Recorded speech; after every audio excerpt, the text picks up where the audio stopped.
I'm sure your ancestors are no different than our ancestors. They set us up to be where we are today. We have the responsibility to do the same for the generations that are coming.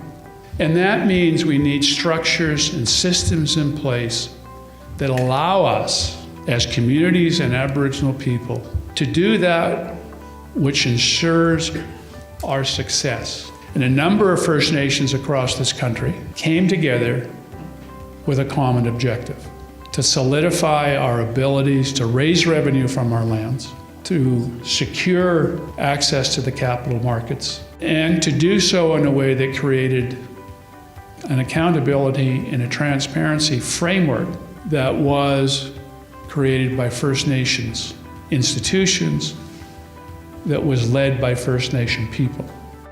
Has your nation had trouble trying to borrow money for community development? Do you need money to implement your community plans?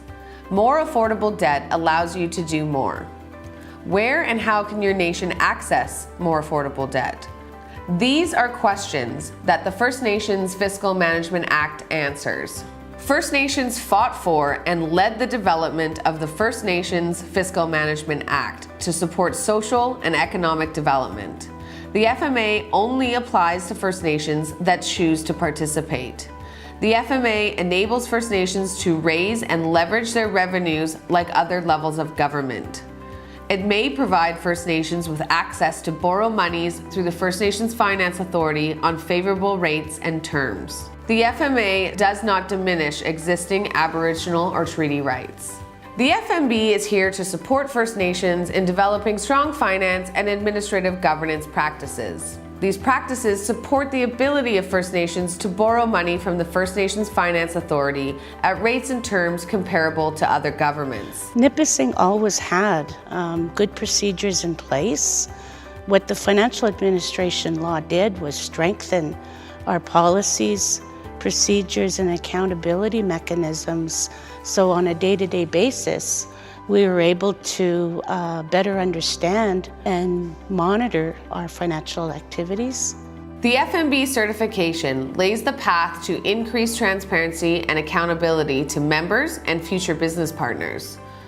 This also improves risk management through improved financial management systems. Access to financing from FNFA allows First Nations to implement their community development plans on favorable financing terms. To date, across Canada, $750 million in development projects have been financed through the FMA process. Many First Nations are already on their journey with the FMA and are reaping the benefits. To date, 274 First Nations are participating with the First Nations Fiscal Management Act. If your First Nation would also like to benefit from the FMA opportunities, contact us for a presentation at no charge to discuss how to develop a financial administration law or how to achieve certification. Plan beyond the 7th generation today.